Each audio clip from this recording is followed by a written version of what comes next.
Adanya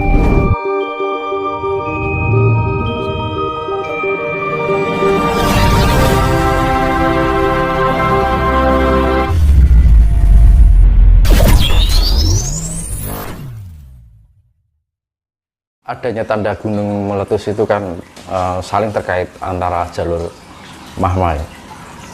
Bilang arus Mediterania, jadi jalur magma itu kan terhubung. Kan kayak gitu kan antara jalur satu dengan yang lain terhubung. Jadi suatu terjadi gunung meletus yang lebih dari satu tempat dalam waktu yang sama, itu perlu diwaspadai. Itu ada tekanan dari perut bumi, karena bumi itu kondisinya sudah panas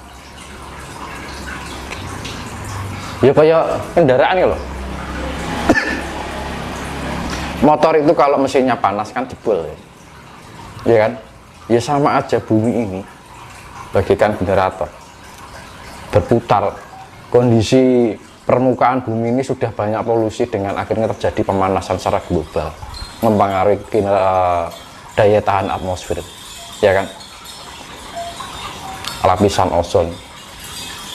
Akhirnya energi radiasi matahari itu sangat berpengaruh pada kondisi bumi ini sendiri.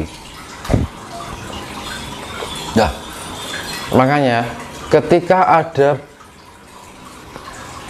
erupsi gunung di berbagai tempat dalam waktu yang bersamaan, itu walaupun terjadi beberapa gunung itu perlu diwaspadai. Dan satu hal, Jawa ini bagaikan pusarnya bumi ya. Semua gejolak itu pasti diawali dari pusatnya. Jadi kejadian alam itu diawali dari tanah Jawa. Namun itu punya akar, seperti akar gitu loh. Jadi arus lava itu bagaikan akar yang menjalar kemana-mana. Itu saling terhubung loh sampai seluruh dunia. Memang bencana itu dianggap Jawa ini bencana besar itu diawali di Pulau Jawa, karena Pulau Jawa itu mengidentifikasikan bahwa itu pusatnya dunia. Bencana diawali dari pusat. Sudah jelas toh, bencana di pulau-pulau mana lain ya jangan merasa aman, tapi berusaha bagaimana untuk lebih waspada, meningkatkan kepekaan rasa. Karena gini, jalur Mediterania itu mempunyai alur seperti akar ya, yang namanya sumber itu gini loh mas. Ibaratnya gini, sumber air sama kali gede nih mas.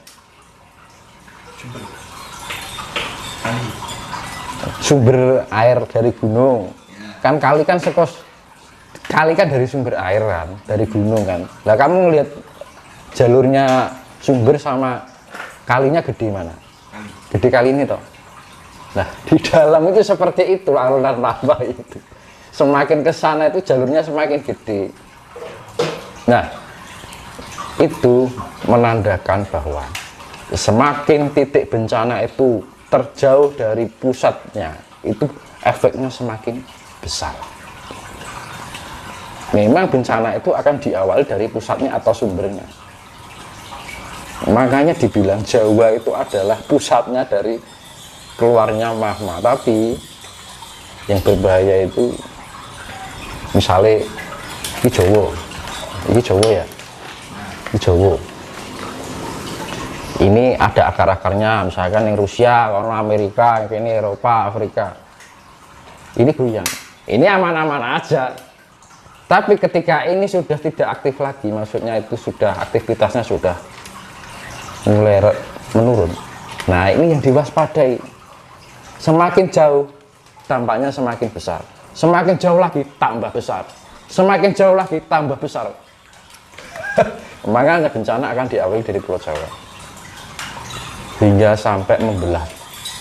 Ngodarani wong Jawa kari sak judu, Cina Londo kari sak wong Jawa kari separuh, Cina Londo kari sak judu. Nah, wong Jawa itu artinya adalah Asia Tenggara. Sak jodoh itu apa artinya? 2%. Separuhnya 50%. Karena apa? Leluhur kita dulu kan nggak paham dengan ilmu persen-persenan kan gitu kan. Apa ono dhisik tulisan persen ora ono. Iya, orang dulu kan ngitungnya kayak separuh. Sedudu iki 2%. Kan gitu, istilah. Mana ada leluhur kita dulu mengenal 2%, ayo ora enak kata-kata gue kan gitu. Makanya disebutnya Jawa garis separuh Cina Londo garis sak jodoh. Nah, Cina itu kan mengapa orang Jawa itu menganggap Cina lah. Cina itu orang yang dianggap matanya sipit itu dianggapnya Cina. Sekarang ngerti nih, wong dhisik kan modelnya kan ya wis koyo kita nyebut ini mereknya apa air mineral apa nyebutnya Aqua padahal mereknya lain ya sama aja kan gitu. Terus Londo kita kulitnya entah itu dari luar negeri ya, mungkin dari kulit hitam atau putih dianggap ini Londo kan gitu kan. Makanya kan Cina Londo garis sak jodoh itu tinggal 2%. Jadi dari keseluruhan jumlah orang selain Asia Tenggara itu tinggal 2%-nya, bayangkan kan gitu.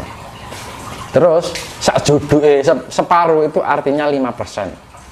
Nah, kalau dulu kita dulu kan nggak mungkin toh ngomong 5%, bahasa seperti itu kan belum ada. Ngomongnya 50 apa separuh artinya 50%.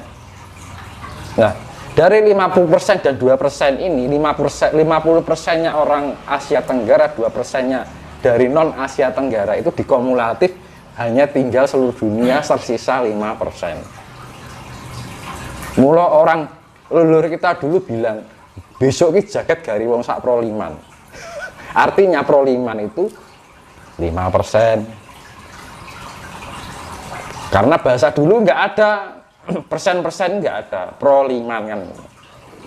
Makanya itu diperbandingkan 100 banding 5. Itu makanya wayang itu bukan sesuatu yang cerita yang belum apa ya namanya dulu pernah ada, tapi itu memang menggambarkan sesuatu kejadian dari awal manusia tercipta sampai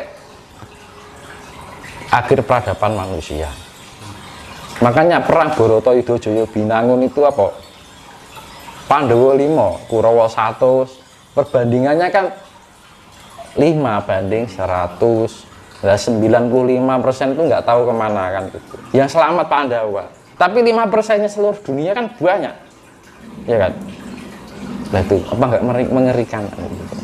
Makanya kan dengan adanya kawruh-kawruh kayak gini, ayo ben ngupaya piye carane selamatkan gitu kan. Zaman sekarang kan orang kalau belum tahu belum lihat di depan matanya itu belum percaya kan gitu. Makanya kan perlu pengolahan spiritual, kebangkitan spiritual itu biar memahami sesuatu yang sekiranya nanti akan terjadi kan gitu.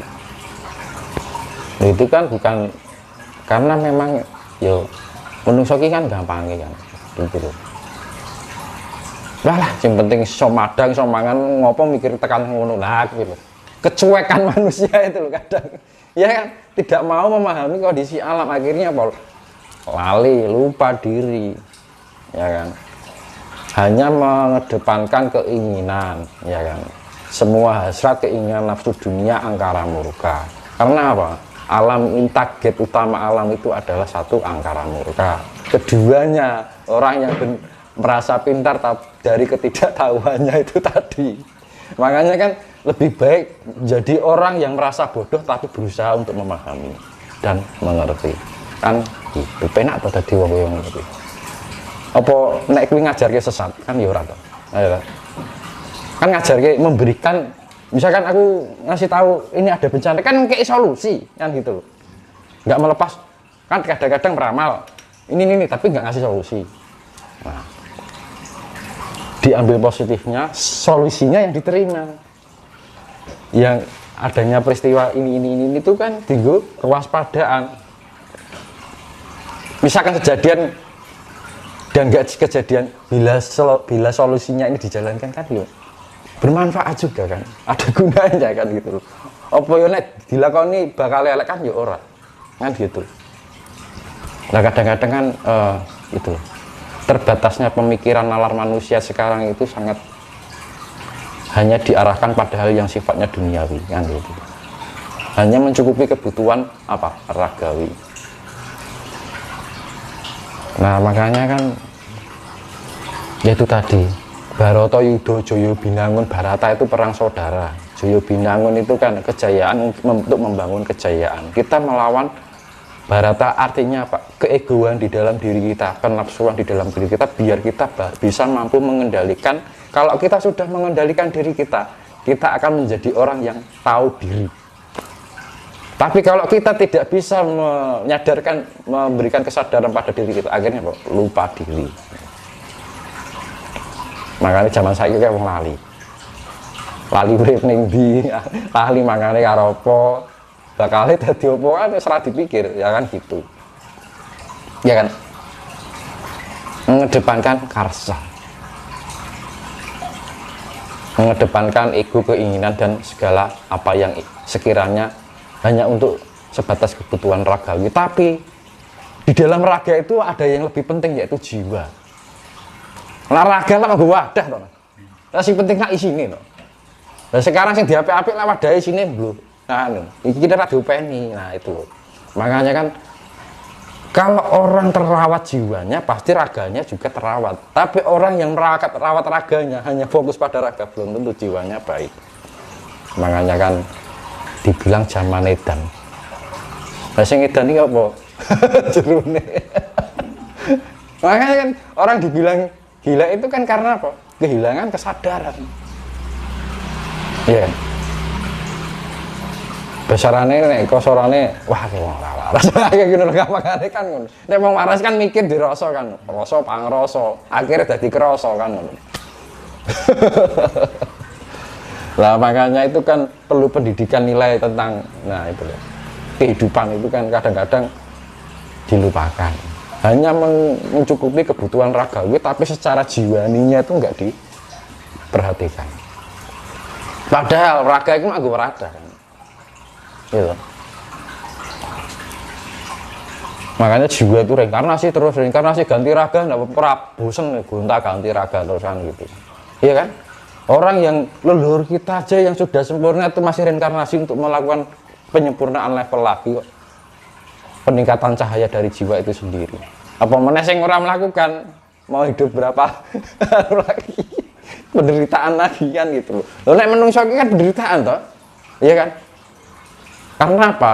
Di dalam sifat ragawi itu penuh dengan ilusi, sifat yang fata morgana yang fana sesaat. Iya kan? Kenikmatan-kenikmatan yang fana. Namun semuanya hanyalah fata morgana. Nah, itu. Harus dilingkupi rasa senang, rasa sedih, rasa wis mana semplek ning ngono wae, ya kan? Ini bagian dari penderitaan. Tapi kalau kita sudah bisa memahami diri, mampu mengendalikan diri, penderitaan itu bagian dari kenikmatan. Iya tahu? Iya. Karena gini, kalau orang sudah paham dengan tentang hidupnya, suatu permasalahan kehidupan itu adalah kenikmatan. Karena ketika kita tidak mampu menikmati penderitaan yang kita alami, kita tidak akan bisa mampu menghadapi tentang kehidupan itu sendiri.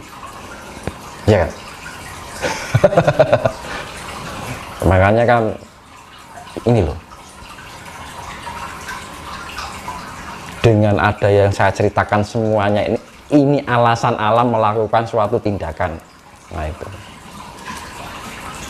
Kita bisa harus berpikir dengan akal sehat. Hati yang jernih. Makanya ini kan smart thinking, inner beauty, jiwanya adalah jiwa yang bercahaya.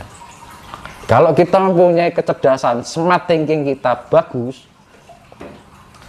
hati kita penuh dengan inner beauty, kasih, keindahan, kedamaian, jiwa kita akan memancar, ya kan? Ya kan? Dan emosional akhirnya terjadi adalah self control.